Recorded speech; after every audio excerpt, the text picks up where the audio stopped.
और बहुत ध्यान से सुनना मेरी जीजियों, मेरे जीजाओं, मेरी माताओं, मेरी बेटियों, बेटाओं। पशुपति नाथ का जब आप व्रत करते हो, थोड़ा सावधानी पूर्वक सुनिएगा। पशुपति नाथ का जब आप व्रत करते हो,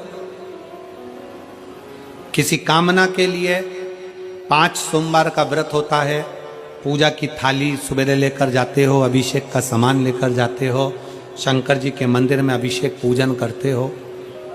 शाम के समय वही थाली वापिस जाती है, उसमें 6 दिए जाते हैं। कितने दिए?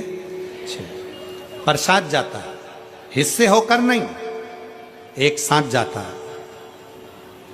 6 ही दिए भगवान शंकर के सामने जमीन पर रखे जाते हैं। 5 दिए प्रज्वलित करे जाते हैं। प्रसाद के 3 हिस्से करे जाते हैं, तीनों हिस्से सामने रख दिए जाते हैं। बाबा की पूजन अर्चना होती है। उसमें से जो बिना जला हुआ दिया है, वो दिया वापस थाली में रखा जाता है। प्रसाद का एक हिस्सा थाली में रखा जाता है, बाकी का बाबा से प्रार्थना कर कर वहीं छोड़ा जाता है। बाबा, आज मेरा पहला पशुपति व्रत है।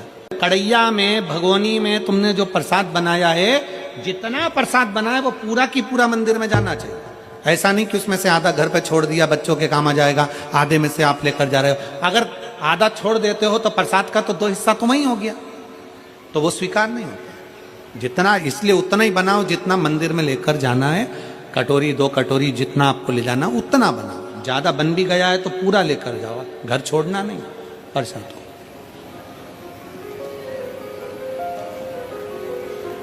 एक ही मंदिर में 5 व्रत करिए, प्रत्येक व्रत में यही नियम चालू करो। 5वां व्रत हो, एक श्रीफल भेंट बाबा को समर्पित करो। 108 चावल के दाने हो, मूंग के दाने हो, पत्ती फूल की हो, बेलपत्ती हो, जो भी तुम बाबा को चढ़ा सकते हो, 108 बाबा को दे दीजिए। श्रीफल समर्पित कर कर वैसा की वैसा ही 6 दिए रखकर, 5 दिए जलाकर, 1 दिया उठाकर, प्रसाद का एक हिस्सा लेकर अपने दरवाजे पर आओ, दिया लगाओ, बाबा से विनय कर कर अंदर जाओ और कह दो बाबा से, आज मेरा 5वां व्रत पूर्ण हुआ। इसको स्वीकार लेना, इसको स्वीकार।